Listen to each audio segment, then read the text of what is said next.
Thank you all for your patience. Welcome to the Harris County Flood Control District's virtual community engagement meeting to discuss the preliminary engineering report results for the flood risk reduction for Cedar Bayou Tributaries Q134-00-00 and Q134-0100. This virtual community meeting is being offered by the Flood Control District to continue to share vital information with the community during this period when in-person public meetings have been suspended due to safety concerns from the COVID-19 pandemic. My name is Imelda Vera with the Flood Control District Communications team. I am joined tonight by a team of Flood Control District leadership and subject matter experts to ensure we continue to keep you up to date on these important flood mitigation projects in your community. We are also joined by staff from area elected officials' offices and community associations. We have a message to share with you now from Harris County Precinct 2 Commissioner Adrian Garcia. Good evening, everybody. This is Precinct 2 County Commissioner Adrian Garcia. I want to thank the Flood Control District for hosting this event, and I want to especially thank you, the community, for joining us. Before we begin, I first want to give you a quick update on COVID-19 vaccines. My team has been working diligently in getting these distributed to everyone in the community. And at this point, my office has worked to get more than 10,000 doses of the vaccine out to the Precinct 2 community, and we're not going to stop. We are partnering with medical entities to host multiple distributions per week throughout the precinct, which is why I encourage you to follow Harris County Precinct 2 on social media, whether it be Twitter, Nextdoor, or Facebook, because this is where we often post when and where we're providing vaccines and if we have any remaining doses available. The posts include the location and registration link for anyone who qualifies and is able to make it in time. Registration is preferred before receiving the vaccine, but if you walk up and if we have enough vaccines available, we will not turn you away. This is our opportunity to get back to life as we remembered it. So I encourage you to monitor our pages for the next available vaccine distribution. I want to make sure that everyone who wants one gets one. Also, if you have already received your vaccine, I want to thank you for doing so. But I now need you to be an ambassador of the vaccine and tell your family, friends, neighbors, coworkers, and encourage them to follow in your example. Too many people in Precinct 2 have lost their lives to this virus, and this vaccine can help us prevent any additional loss of life. Please help us save lives. Now on to what brings us here this evening. Flood risk reduction, particularly with the Cedar Bayou Tributary. This project is still undergoing detailed analysis, but the goal is to create more detailed recommendations for flood risk reduction projects and an implementation strategy for the two tributaries. Your feedback and participation is crucial for the project staff to understand the issues within your community so they can plan to solve it effectively. Please continue to stay tuned in to this project to ensure that it stays on the right path. Also remember, hurricane season is upon us. June 1st is the beginning of the hurricane season. So don't wait until weather predictions show a storm coming to begin preparations. Come up with a family plan or refresh your existing plan as soon as possible. I can tell you that my office is preparing everything from equipment and response and recovery assistance tactics so that we're ready to help at the drop of a dime in case the weather changes for the worse. Let's hope it doesn't, but in case it does, that's why it's important to be prepared. Thank you again for allowing me the opportunity to visit with you this evening. I will pass it back to the professionals to guide the rest of the discussion. Thank you again for joining us this evening. Be safe and God bless. Thank you to Commissioner Garcia. We are glad to see all the community so engaged in these projects. We look forward to continuing to share updates and keeping you all in the community involved. This virtual public meeting will begin with a presentation to share project updates, including discussing the potential plans for flood risk reduction along tributaries Q134-00-00 and Q134-0100. The presentation will be followed by a virtual question and answer session with Flood Control District team members. Attendees will be able to submit comments and questions through the website or by phone. Any comments not addressed during the Q&A session will receive a response from the Flood Control District after the event. Instructions on how to participate in the virtual open house are included on this slide, on this virtual meeting webpage, and on the Flood Control District website. I will also share a reminder of these instructions when we reach the Q&A portion of the meeting. We will now transition to Terry Barr, Bond Implementation Manager with HAP Associates, Inc., who will share information about the Flood Control District. Thank you, Imelda. Good evening. I'd like to extend a special thanks to you, the public, for joining us tonight. On behalf of the Harris County Flood Control District, I'd like to welcome you to the virtual public meeting to discuss the results of the preliminary engineering report for Cedar Bayou Tributaries Q134-00-00 or Q134 and Q134-01-00 or Q3401. My name is Terry Barr, and I'm the Bond Implementation Manager for projects within the Cedar Bayou Watershed. This meeting is the first of two that will be held for this project during the preliminary engineering stage. Additional meetings are anticipated during the design phase and before construction. During this presentation, we'll give a brief overview of the project. But before we get to the project specifics, we want to share some information about the Flood Control District. The Harris County Flood Control District is a special purpose district created by the Texas Legislature in 1937 in response to devastating floods in 1929 and 1935. The Flood Control District was created to serve as a local partner to leverage federal funding for flood damage reduction projects. Our mission has greatly expanded over the past 80 years with billions of dollars in infrastructure in the ground. While we are a separate entity from Harris County, the Harris County Commissioners Court serves as our governing body. The mission of the Flood Control District is to provide flood damage reduction projects that work with appropriate regard for community and natural values. One of the most difficult challenges we face is constructing effective projects that are sensitive to community and natural values in a highly urbanized area.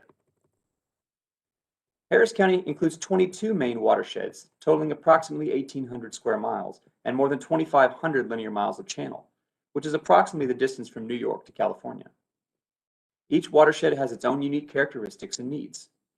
Tonight, we're talking about a project in the Cedar Bayou watershed in the northeast part of Harris County. So, why is Harris County flood prone? Some of the reasons are that the county is prone to extreme rainfall, including tropical storms and hurricanes. We also have a flat, slow-draining landscape, and we have clay soils that do not soak up excess rainfall very quickly. These flooding issues become more apparent when combined with the dense population centers and development that has occurred in the region. The Flood Control District works with other agencies and shares jurisdiction over flooding issues in Harris County. This slide illustrates that shared jurisdiction. Inside neighborhoods, as shown on the left side of the illustration, storm sewers and roadside ditches collect stormwater runoff and start the process of moving it away from streets and homes.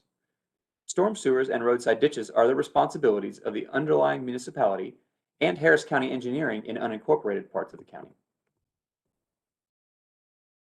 The larger bayous and channels that take the collected stormwater and move it through our drainage system to Galveston Bay are the responsibility of the Flood Control District. This is shown on the right side of the illustration. In between these two systems, a stormwater detention basin is sometimes constructed by the Flood Control District. When storm sewer capacity is increased, this creates an increase in runoff. Since it is our policy to avoid impacts to properties downstream, detention basins may be built to safely take in and temporarily store that excess stormwater during a heavy rainfall event. Often, we partner with Harris County precincts, utility districts, and others to add recreational amenities, such as trails, to these detention basins and along our channels. On August 25, 2018, Harris County voters approved $2.5 billion in bonds for flood risk reduction projects. This vote followed a series of meetings across Harris County in each watershed, which resulted in a list of what is now 181 bond projects. 160 of those 181 projects have been initiated so far, including 8 projects in the Cedar Bayou watershed. A total of more than $1.2 billion in partnership funding has also been secured so far in order to stretch the 2018 bond program even further. The actual timing of each individual project is going to depend on a variety of factors, including environmental permitting, right-of-way acquisition, utility relocation, and in some cases, the requirements of a particular grant. That said, project lists and projected schedules are updated regularly on the website. While the bond was for $2.5 billion, the full cost of every project in the bond takes almost $5 billion. So we made it clear from the outset that we would need funding partners to fully construct the projects in the bond program. Now, as I mentioned, we had some success so far, having secured more than $1.2 billion in partner funds. And this graphic illustrates the many sources of those partnerships, including federal, state, and local funding that the Flood Control District is working to secure for Harris County. Each agency has its own definition of eligible projects and its own requirements for local match funding, so the Flood Control District works diligently to match projects to the right partnership opportunities. With that bond overview in mind, let's move into the part of the program that is specifically about the Cedar Bayou Watershed and the results of the preliminary engineering report for tributaries Q134 and Q13401. So, why are we talking with you this evening? What are the goals for this subwatershed in your neighborhood? What is our purpose here? The purpose of the preliminary engineering report, or what we call the PER, for tributaries Q134 and Q13401 is to complete a detailed evaluation of this area with the intent of recommending a channel conveyance and stormwater detention configuration to move into design and construction. We also want to identify the right-of-way that will be needed to acquire to facilitate the project implementation, and also to determine potential project challenges such as utilities or environmental concerns. This preliminary engineering report is the third step in the project life cycle, which began with the Cedar Bayou Flood Risk Reduction Study completed in 2018. Some of you may have been involved in the public meetings that were conducted as part of that effort.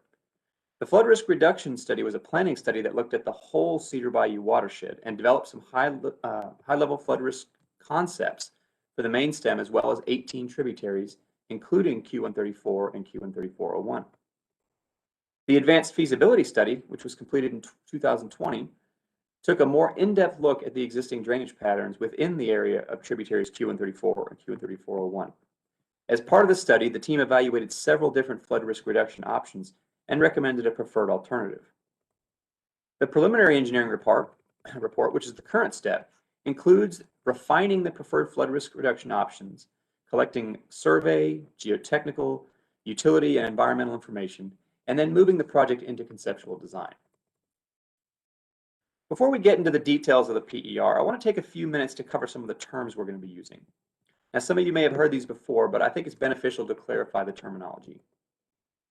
Throughout the presentation, we'll be using terms like 100-year or 10-year. I want to clarify what that means. A 1% annual chance or 100-year event is a rainfall event that has a 1% chance of occurring in any given year. Now, that doesn't mean that if you have a 1% chance storm today, that you're good for another 100 years. It's simply a measure of the expected frequency based on the historical data that we have. By the same token, a 10% annual chance or a 10-year event is a rainfall event that has a 10% chance of occurring in any given year. A 50% or 2-year has a 50% chance of occurring, and a 0.2% annual chance or 500-year event follows that same nomenclature. I think it's important to remind you also that precipitation depths for each of these specified frequencies, 100-year, 500-year, they're based on statistical data and they're not necessarily related to each other. For instance, a 10-year event does not have 5 times as much rainfall as a 2-year event, and a 100-year storm does not have 10 times the rainfall of a 10-year storm. In fact, the 10-year storm has more than half of the total depth of the 100-year, and the 2-year has about a third of the total depth of the 100-year storm. I'd also like to go over some flooding terms. A subwatershed is a subset of a larger watershed. We refer to areas that drain a tributary as a subwatershed. For example, tributary Q134 is a subwatershed of the Cedar Bayou watershed. Inundation mapping is used to identify the rising and spreading of water from the channel banks over the nearby ground, what we call stream flooding. This is not necessarily the same thing as a FEMA regulatory floodplain, which is based on inundation mapping, but also goes through a rigorous public input and review process to become a regulatory product for flood insurance purposes. You'll also hear the term overflow. Overflow occurs when water levels are sufficiently high so that the water overtops the drainage area divide and flows into the adjacent drainage area. Now, I want to reiterate that this project is going to use inundation mapping to identify current flood risks and to gauge the effectiveness of the flood reduction options. But we are not updating the FEMA flood insurance rate maps as part of this project. Finally, I'd like to go over a couple of flood reduction strategy terms. When I talk about channel modifications, I'm referring to an alteration of a channel with the intent of providing additional stormwater carrying capacity. This could mean enlarging the channel or improving the efficiency by reducing vegetation, or a combination of both. Storage improvements refer to the creation of volume, specifically for the purpose of collecting and temporarily holding stormwater, what we call detention. The Flood Control District has constructed and maintains numerous regional stormwater detention basins. Another term is natural channel design, which is a strategy that uses engineering and the science of natural stream processes to create, rehabilitate, restore, or stabilize a stream.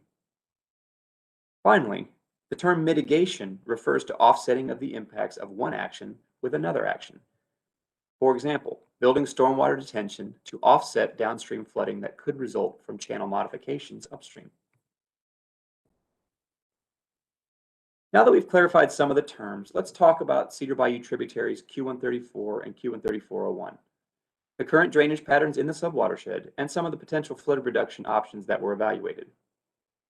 Tributary Q134 sits just west of Cedar Bayou and is located between its confluence with Cedar Bayou and its upper limit at FM 2100. The Forest Manor subdivision is situated south of the channel at the western end of the subwatershed. A subtributary, Q13401, splits north about halfway up of Q134, crosses FM 1960 in the Huffman area, and ends at Huffman Eastgate Road. The Q134 subwatershed is located entirely within Harris County Precinct 2.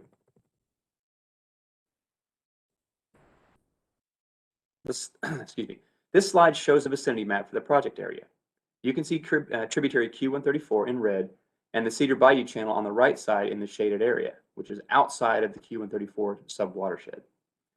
The subwatershed is approximately 5.2 square miles in area and includes the Forest Manor subdivision to the west and Huffman north of FM 1960. In addition, the Gin City Wetlands Mitigation Bank is situated between Q134 and in the main stem of Cedar Bayou watershed. Part of the preliminary engineering effort includes data collection, such as survey, geotechnical information, evaluation of environmentally sensitive areas like wetlands, and identification of utilities, such as the pipelines that cross the channel downstream of FM 1960. Subsurface utility engineering was performed as part of the data collection effort in order to estimate the location and depth of the underground utilities. More detailed information will continue to be collected as the study progresses toward design. The project team performed a more in-depth evaluation of the existing drainage conditions in the Q134 subwatershed. This was done using updated terrain information, as well as a more detailed modeling approach than the Cedar Bayou Flood Risk Reduction Study, which looked at the entire Cedar Bayou watershed. Our investigation revealed several existing drainage issues, such as a significant overflow condition from the main stem of Cedar Bayou. Due to the restriction of FM 1960 and Cedar Bayou, flow leaves the channel along the west bank and moves along the north side of FM 1960. You can see the dark blue in this area, which represents an estimated depth between 3.5 and 5 feet for a major rainfall event. This flow cascades from Cedar Bayou to tributary Q136, just east of the Q134 subwatershed, and then cascades again into tributary Q13401. This overflow condition is a significant contributor to flooding in the area.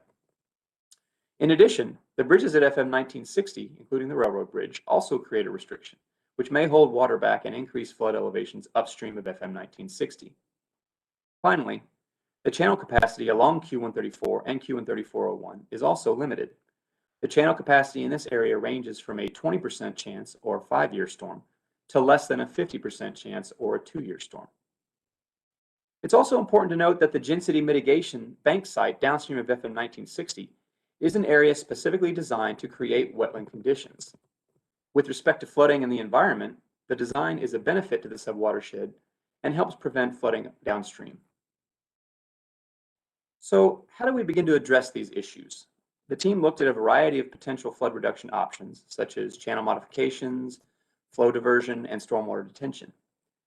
These options include several channel modification configurations aimed at improving flow capacity, as well as a variety of stormwater detention basin sizes and locations in the subwatershed to help reduce flows and offset any flow increases resulting from the channel modifications. We looked at improvement to provide a level of service ranging from a 4% or 25-year storm to the 0.2% chance or 500-year storm, which included stormwater detention storage volume up to more than 1,000 acre-feet. To give you an idea of how much detention that is, 1 acre-foot is equal to nearly 326,000 gallons. That's enough water to cover most of a football field to a depth of 1 foot. We have more than 1,000 of those. In total, we considered 7 alternative configurations to channel modifications, stormwater detention storage improvements, and even flow diversion scenarios. For each of the scenarios, the study team prepared a cost estimate and an assessment of the potential benefits in order to compare the cost effectiveness of the various options. The preliminary recommendation that came out of the advanced feasibility study was to develop an ultimate solution to provide the greatest level of service, as well as a phasing plan to implement the ultimate solution over time. We will discuss the specific elements in the next several slides. Now, as I just mentioned, the team looked at both long-term or ultimate flood reduction solutions, as well as the short-term components of the ultimate solution that can be done under the current bond budget. Several components were evaluated in combination to provide the desired flood risk reduction. We looked at a variety of channel modification options, including widening and deepening Q134 from its confluence with Cedar Bayou up to Huffman Eastgate Road, a similar channel configuration using natural channel design for Q134 from the Cedar Bayou confluence all the way up to Huffman Eastgate Road. We looked at channel modifications only in the upper portions of Q134 and Q134-01. And we also looked at the potential addition of a channel along the east side of the Forest Manor neighborhood. We also considered several stormwater detention options, including stormwater detention basins of varying sizes in the upper and middle portions of the Q134 subwatershed. In addition, we looked at a smaller standalone basin in the Forest Manor subdivision to accommodate local drainage. Finally, we evaluated the possibility of diverting water from the existing channel downstream to reduce flows along other portions of the channel. We considered a diversion from the Q134 and Q134-01 confluence to Old Atascocita Road, and then to Q134 near its confluence with Cedar Bayou via a long culvert. We also looked at an option to route flow from upstream of FM 1960 directly into one of the proposed stormwater detention basins to reduce flows at FM 1960 and the railroad crossing. The evaluation of each of these options led the project team to the recommended ultimate alternative. The ultimate alternative is considered the complete flood risk reduction solution and will provide the highest level of flow protection. This long-term solution includes modifications, such as deepening and widening, to the existing channel to provide adequate capacity. In addition, the project would require approximately 1,050 total acre-feet of stormwater detention to be located on a flood control district-owned property downstream of FM 1960. To ensure the intended flow reduction and to make sure that there's no negative impacts downstream that might result from the channel modifications. The estimated cost for the ultimate improvements is approximately $49.1 million. However, the current bond budget for this project is $22 million, which is why the project will need to be phased. As each of these phases were being evaluated, the team considered how they could most effectively fit into the ultimate solution.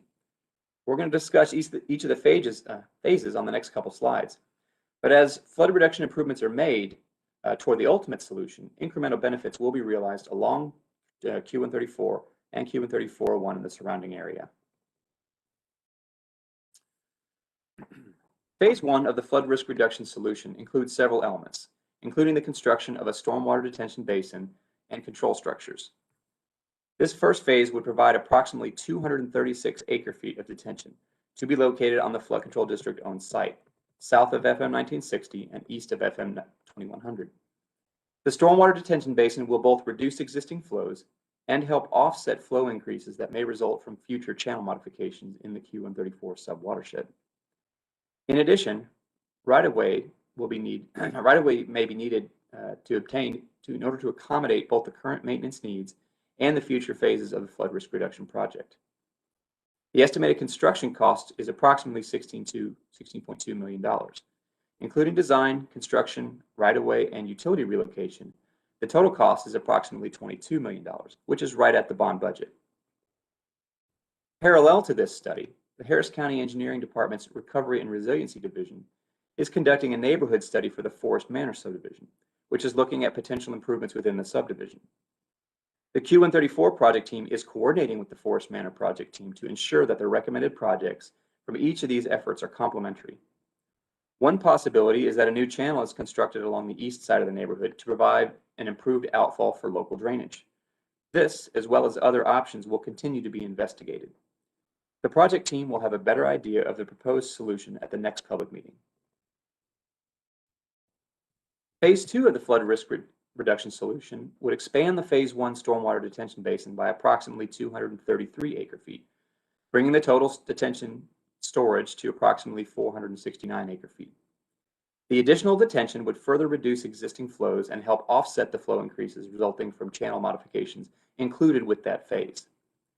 Channel modifications are planned for both channels. Q134 would be improved from its confluence with Q134-01 to just east of the Forest Manor subdivision. Q134-01 would be improved from its confluence up to FM 1960. In addition, culvert improvements along Q134-01 will also be included. The estimated Phase 2 cost is approximately $9.2 million, which includes design, construction, and any additional utility relocation or environmental permitting needs. Phase 3 of the flood risk reduction solution would provide an additional 386 acre-feet of stormwater detention on the same site, bringing the total volume to 855 acre-feet. Channel modifications are planned for Q134 from the end of the Phase 2 improved section, east of Forest Manor, to the end of the channel at FM 2100. The estimated Phase 3 cost is approximately $11 million, again, including design, construction, and any additional utility or environmental needs. Finally, Phase 4 of the ultimate solution would expand the Phase 3 stormwater detention basin by approximately 196 acre-feet, rounding out the total detention storage volume on the site to approximately 1,050 acre-feet. The additional detention completes the planned storage and provides the full flow reduction benefits. Channel modifications are also planned for Q134-01 from FM 1960 to the upper end of the channel at Huffman Eastgate Road. In addition, culvert improvements along Q134-01 will be included to provide adequate capacity at those roadway crossings. The estimated Phase 4 cost is approximately $12.7 million, including design, construction, and other needs. Now, there are several factors that we considered during the development of these projects. These are key issues that are going to continue to be evaluated as the project moves toward implementation. Some of these considerations include environmental mitigation. Depending on the U.S. Army Corps of Engineers' determination of jurisdiction, channel conveyance improvements could potentially require a permit under Section 404 of the Federal Clean Water Act. If that is the case, the engineering team will look for ways to minimize disturbance to the channel and associated habitat and to mitigate areas where disturbance can't be avoided. Within the Phase 1 project, the current indications are that this will not be an issue. But until we receive confirmation from the Corps, we always need to consider it. Another potential issue is right-of-way acquisition. Right-of-way acquisition is going to be necessary for the channel modifications in order to make room for this important flood risk reduction project. The planned stormwater detention basin is going to be built on property that is already owned by the Flood Control District. Railroad crossing improvements will require coordination with the Union Pacific Railroad, and improvements to the US 90 bridge would require coordination with TxDOT, both of which could take a significant amount of time. There are also a few pipelines that may need to be lowered in order to accommodate the channel improvements, which will require coordination with utility companies as well as additional costs. Finally, the construction of the stormwater detention basin and channel will result in significant quantities of soil that need to be disposed of. These costs can fluctuate, making construction more expensive than anticipated. The Flood Control District is proactively working to offset these costs by initiating an excavation and removal, or E&R contract, for the proposed detention site. This allows for a significant amount of excavation to be done at a very low cost, bringing the overall construction costs back down within budget and allowing the project to move forward more quickly. The design for the ENR on this site is already in progress.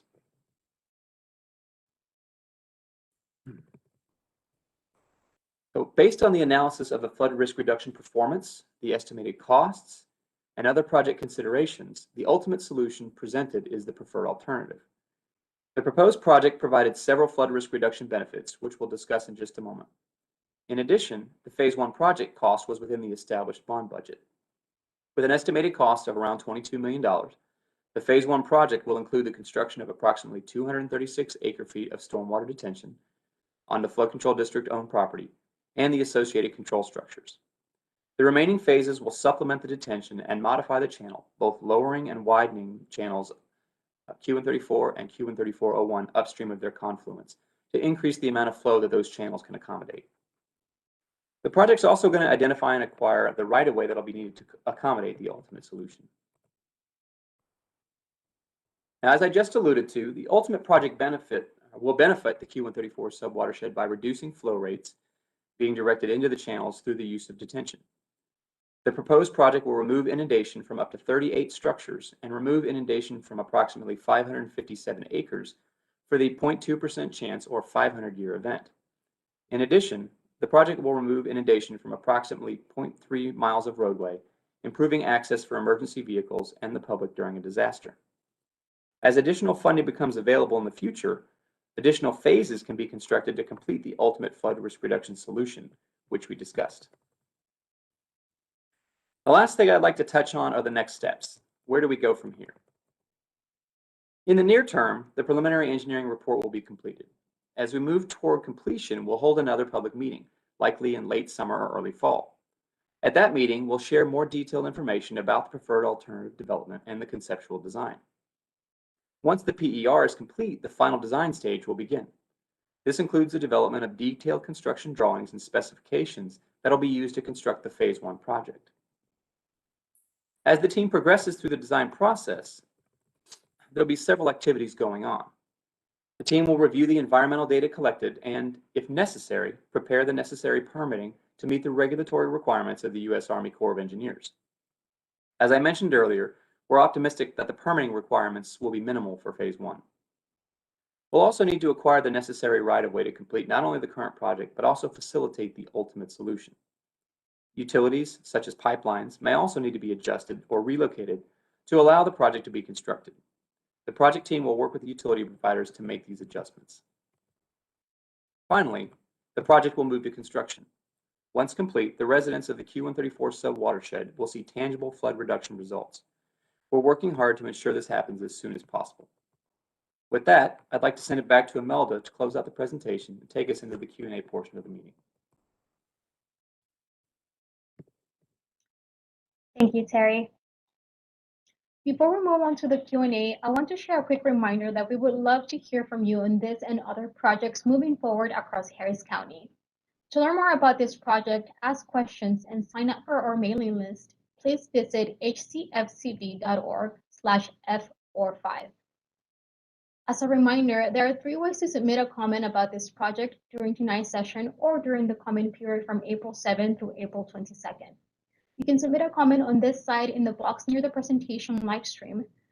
You can submit a comment on the Flood Control District's website at hcfcd.org/F45.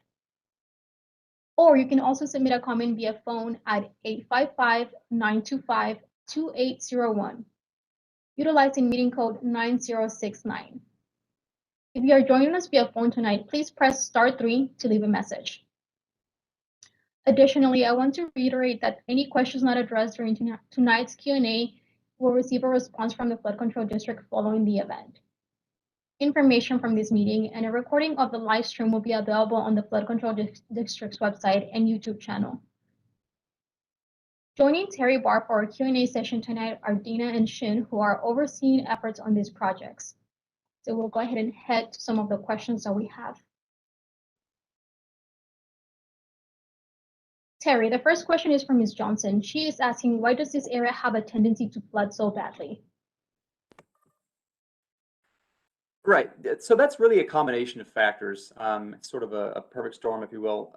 We have a tendency to get very intense rainfall. We get lots of tropical storms, we get major thunderstorms, hurricanes.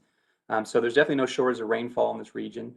The other thing is that, particularly in the Cedar Bayou watershed, but certainly across most of Harris County, the land is very flat, so there's very little relief. And in the Cedar Bayou watershed in particular, there's lots of kind of areas that tend to pond, former rice farms and things like that have a tendency to hold water.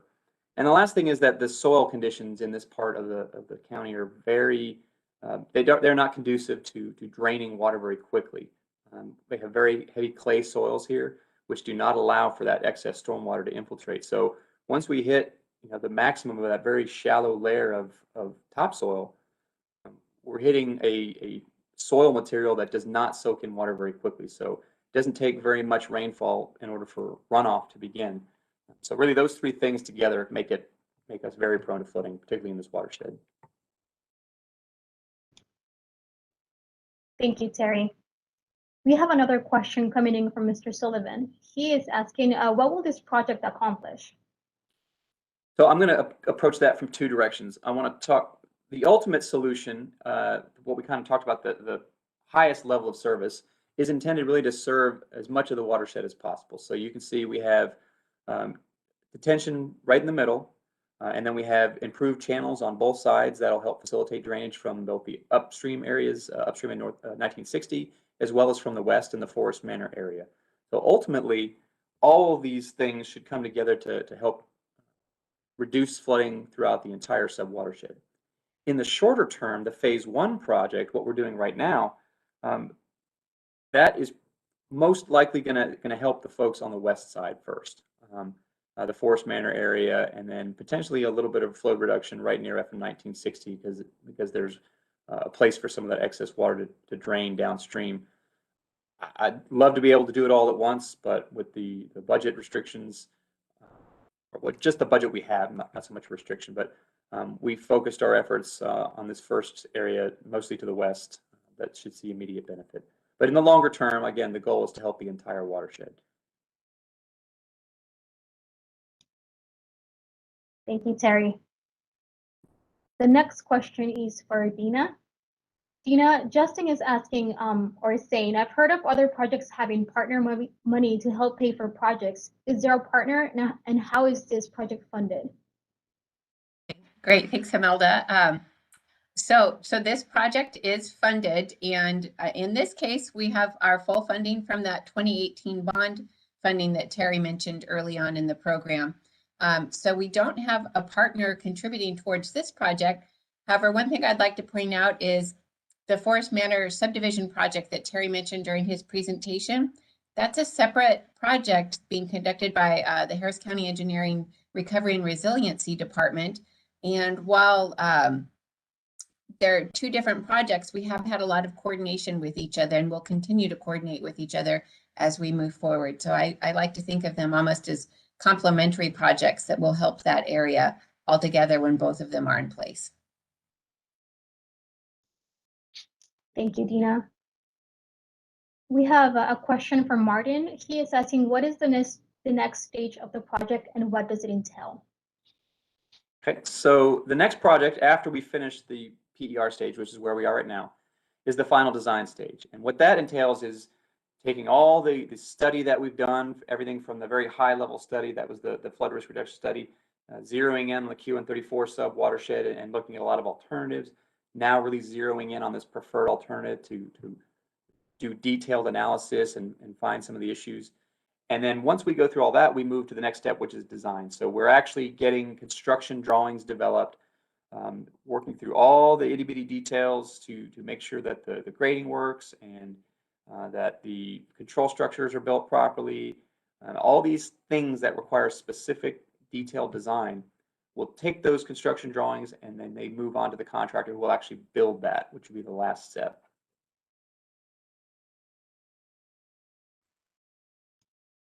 Thank you, Terry. Dina, the next question is for you. Mr. Bass says, I live in the Forest Manor subdivision and I received a right of entry letter from Reconnaissance and field survey work. Can you provide more details about what this activity entails? Certainly. Well, I'm not able to provide that detail to you right now. I'd hate to give you any misinformation or give you the wrong impression of what they need to do. So what I can promise, Mr. Bays, is that we can gather your contact information and share it with the project manager for that project. I also have a note here that Sparkle, our communications director, has put a link in the public chat. If you're able to open that up, there will be a link that you can use to access that Recovery and Resiliency, or RRD as we often refer to it for short. But you can also send them a note through that link as well. And I do know that they're pretty early on in their evaluation for the Forest Manor subdivision, but they will be coming out for a public meeting similar to what we're doing tonight, and that'll be closer to summertime. So you should hear from them and have an invitation for that meeting a little bit later on this year. Thank you, Dina. Terry, Dorothy is asking, what is the difference between a wet bottom and a dry bottom basin? Which is better for our area? Well, there's a couple different ways you can look at it, I guess. I mean, as far as fundamentally what the difference is, a dry bottom detention basin is going to be a storage area that's dug out and maintains like it says, a dry bottom. It's graded to drain. Usually it's, there's grass in there. Oftentimes they'll use that area to do soccer fields, things like that. A wet bottom basin is the opposite. You're going to have a detention basin that has a permanent water surface in it. Usually it's somewhere around 6-ish feet deep. And one of the big benefits, I think, to the wet bottom basins is that there are opportunities to improve the aquatic habitat, to help facilitate some of the stormwater pollution goals that are of interest to the district. One of their charges is to pay attention to natural values, and so certainly using those wet bottom basins to improve the stormwater quality and promote aquatic habitat are benefits of the wet bottom basin. There can be significant cost differences just depending on the configuration, so that's certainly a consideration between the two. But as far as which is better for your area, I mean, it kind of depends on which way you're looking at it. If you're looking at it from the sense of, is it aquatic habitat and all these stormwater pollution opportunities, are those what the community wants? Yeah, then a wet bottom basin may be better. Are you looking for a park space where folks can get down in there and kids can play and that sort of thing? Maybe a dry bottom basin is better in that instance. It really just depends on the individual community which one's better. I don't know that I don't think that really this one is intended to be used as a park. That's as far as I'm concerned. So I don't know that the full determination about what it's going to be has been determined yet, but that's something that we're considering as we move through this process. Thank you, Terry. I want to remind everyone that there are 3 ways to submit a comment about this project during tonight's session or during the comment period from April 7th through April 22nd. You can submit a comment on this side in the box near the presentation live stream. You can submit a comment on the Flood Control District's website at hcfcd.org/F45. You can also submit a comment via phone at 855-925-2801, utilizing meeting code 9069. If you are joining us via phone tonight, please press *3 to leave a message. Additionally, I want to remind you that any questions not addressed during tonight's Q&A will receive a response from the Flood Control District following the event. Information from this meeting and a recording of the live stream will be available on the Flood Control District website and YouTube channel as well. Terry, we have another question for you. Diane is asking, once this project is complete, will I be able to drive on the roads after a heavy rain? I would say a couple of things. One, that depends exactly where you live when you're going to see that benefit. The goal ultimately, for the ultimate solution, is to remove flooding from these roadway crossings. So ultimately, yes, that's the goal. That's really going to be along the main roads that the channel crosses. So I mean, as far as once you start to get into local streets, I can't necessarily speak to that because that's really more of a local drainage issue. But as far as crossing Q134 and Q13401, with the ultimate solution, should be able to cross those roads during heavy rainfall. Thank you, Terry. Dina, George is asking, what is the status of the stormwater detention basin? Okay, great.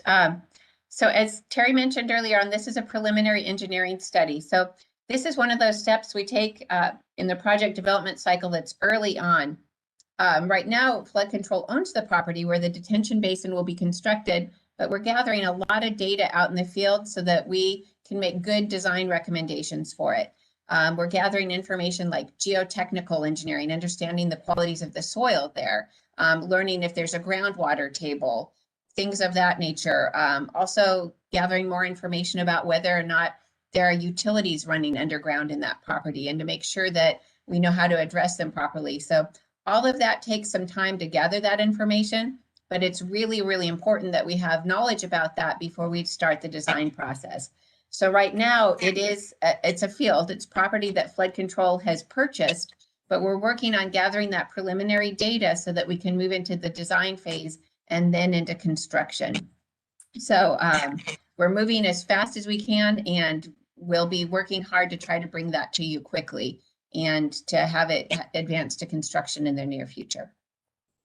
But we will have to go through design first and finish collecting all the data up front that we need that to do a good design. Thank you, Dina. Terry, the next question is from Mariah. She is asking, what are the benefits of this project? Okay, we look at benefits in several different ways, or several different things that we would consider benefits. From the engineering standpoint and just looking at straight engineering, we try to figure out, okay, how can we reduce flood damages, economic flood damages in the watershed? So we look at how much a particular project reduces flood damages. But we also look at how many homes can we protect from flooding. That's a big one that we're looking at benefits. And so in this case, we predict that we can remove flooding from approximately 38 homes in the watershed, the sub-watershed. So I think that's a positive benefit. The other thing is we look at acreage. I mean, certainly homes are important, businesses are important, but also particularly in a rural area like this or an agricultural area like this, acreage is important. So how much acreage can we remove? And we estimate somewhere in the neighborhood of 550 acres could potentially be removed. Flooding could be removed from potentially 550 acres once the project's implemented. And then, of course, as I mentioned earlier, we're also looking at roadway crossings. There's only a few roadway crossings of this particular channel. And so even though the number doesn't sound like a whole lot, like we said, 0.3 miles, that constitutes a lot of the major roadway crossings, whether it's 1960 or some of the streets up in the Huffman area. May not seem like a lot, but if you can cross those roadways, that's a major benefit during a disaster. Thank you, Terry. I want to thank everyone that is joining us today, and just let you know that because we did have a bit of a late start, we will be running the meeting till 7:45 to allow your questions to continue to come in. So please feel free to continue to submit your questions till 7:45. And I see that we have a Spanish question from Ms. Rivera. She is asking, ¿cuántas casas se salvarán de futuras inundaciones? She's asking, how many homes will be saved from future flooding?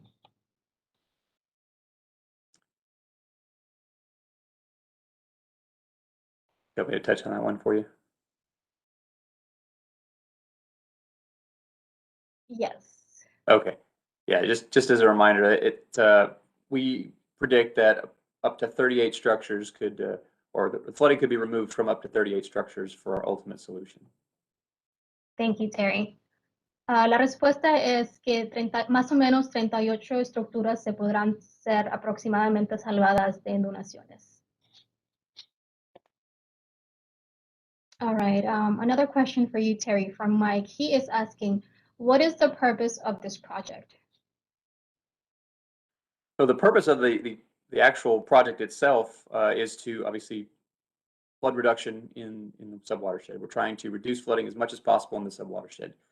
This particular phase, the preliminary engineering report, the purpose is really to dig down deep and do detailed evaluation, detailed data collection so that we can come out with a recommendation for the best channel conveyance and detention configuration that we can. We want to tighten down and really figure out what's going to work best, what's most cost effective, what's going to provide the most benefits and fits within our budget before we pass that on to design, so that the design team is not trying to run around and look at a bunch of different scenarios. That's already been done. We're working on putting together a project for them that they can move through the final design. And then, of course, we're also looking at what are the right-of-way needs in the area. What property are we going to need in order to facilitate these projects? That's something that we pay a lot of attention to, because we want to make sure that this project is exactly what we need. And when we go to look at right-of-way needs, that we're not trying to get more than we really need. And so that's something that we're going to pay very close attention to. And then look at other project challenges. I mean, there's utilities out there that may need to be moved. There's environmental concerns that may need to be addressed. All those are things that we want to make sure and get through and have a good path forward before we move into the design, so that once we get into the design, that team can get to work on getting the plans and specifications done. And these other concerns have already been at least considered, if not already in the process of being addressed.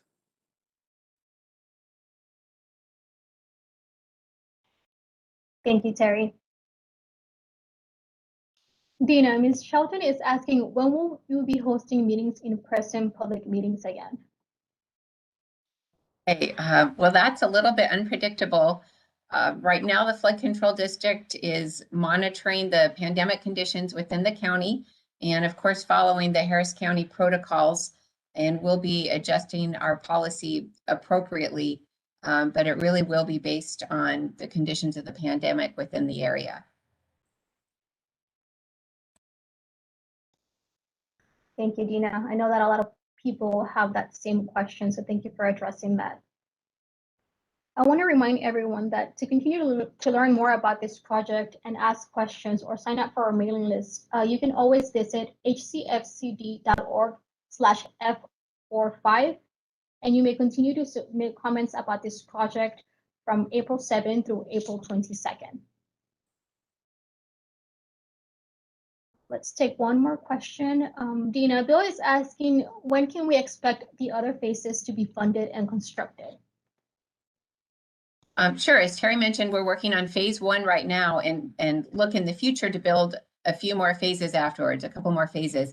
That's going to really vary a bit. It's going to depend on the annual budgets that flood control has.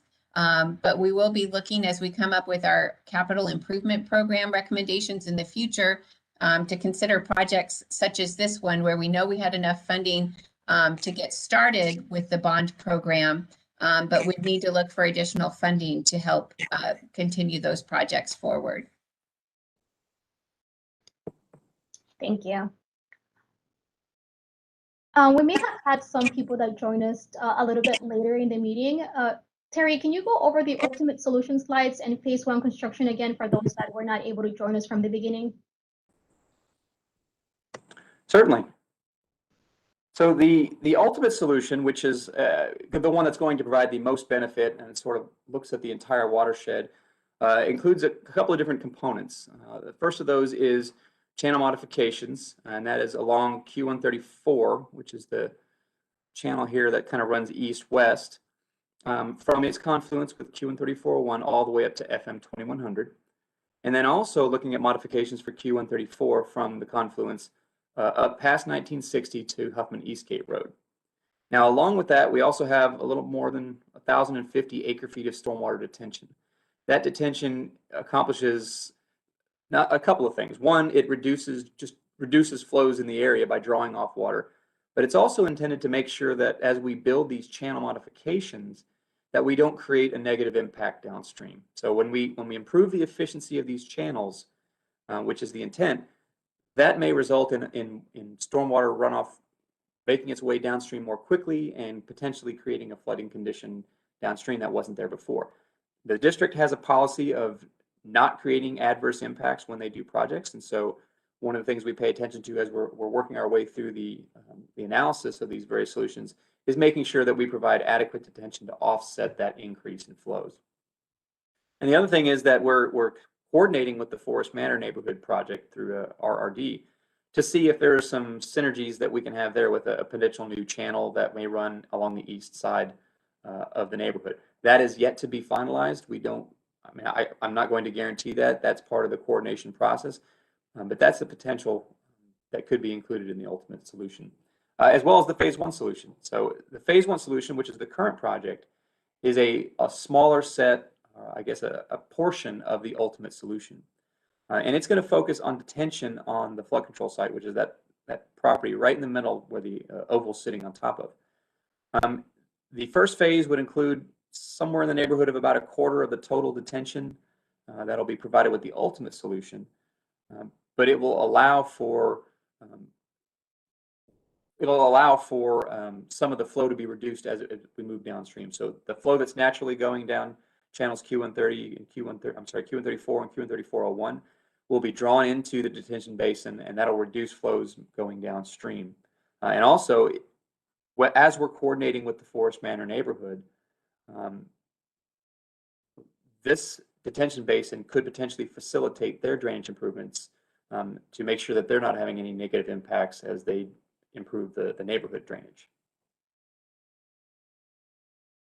And Imelda, if I could add to that, please, I'd like to mention, as Terry indicated, we are coordinating quite a bit with that team working on the Forest Manor subdivision project, and it's pretty early on, but when the team working on that subdivision project is ready to come back out for the public meeting later this year, which should be just before summertime, a lot more of this information will be worked out, and we'll be able to let you know which of those components are moving forward and how it's going to work together between that flood control district detention basin and the improvements for drainage within that subdivision, as well as if they need to have some additional channel capacity along the perimeter of the subdivision or not, or if they're able to drain in other ways.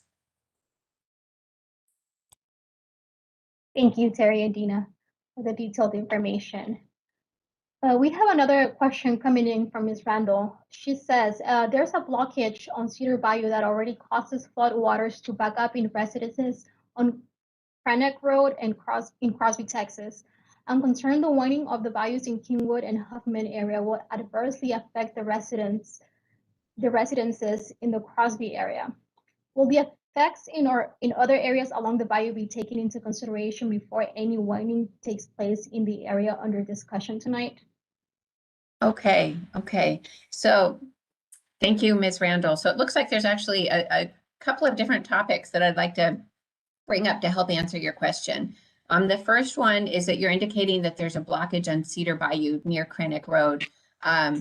So with that, thank you for sharing that information with us. And we have some staff at Flood Control that are dedicated to help looking into questions like that and looking into maintenance issues and making sure that our channels are in working order. So we'll definitely convey that information to the appropriate staff that can help look into that. And so also you're concerned about some projects, possibly it looks like in the Kingwood and Huffman area, and if that would cause some adverse impacts downstream in the Crosby area.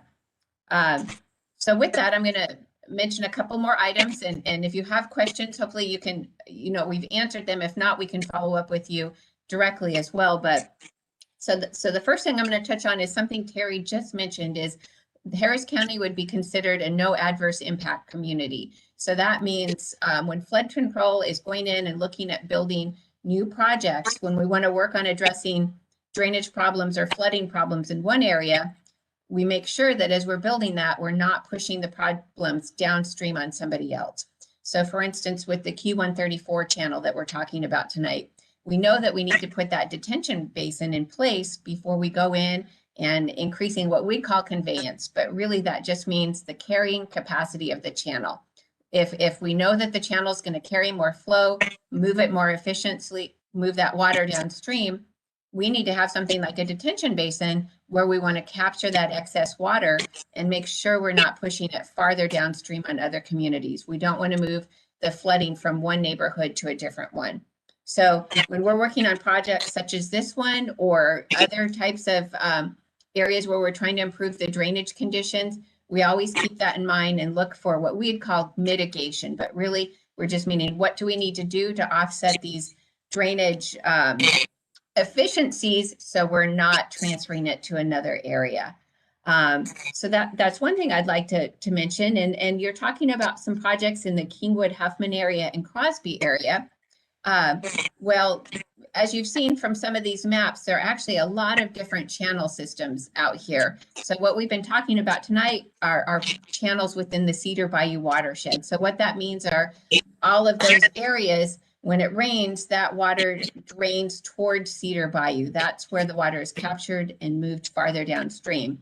Now, if we're talking up in the Kingwood area, that area actually drains to a different channel system.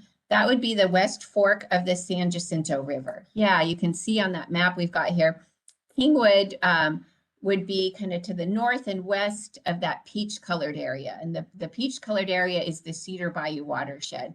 So those areas outside of the Cedar Bayou Watershed, when they receive rainfall, that water will drain to different channel systems other than Cedar Bayou. So number one, as we're looking at putting drainage improvements in, no matter where it is in Harris County, when the flood control district's working on those projects, we want to make sure that we're mitigating and making sure that we're not causing harm to anybody else downstream. And then number two, these areas are all in different watersheds. So when it rains in Kingwood, that water would go towards the West Fork of the San Jacinto, not Cedar Bayou. And same thing up in the Huffman area. Most of that area drains towards Loose Bayou rather than down to the Cedar Bayou watershed. So I hope that helps answer your question. And if not, please feel free to respond back or submit another question and we can talk to you about it further. Thank you so much, Dina. I want to remind everyone that any questions not addressed during tonight's Q&A will receive a response from the Flood Control District following the event. And with that, I would like to share one final reminder that we are continuing to accept comments and feedback through April 22nd, and we encourage everyone to get flood insurance as flood season in Harris County runs year-round. Thank you again for joining us this evening and for your engagement with this project. We look forward to continuing to share updates as our work moves forward. Stay safe and have a good evening.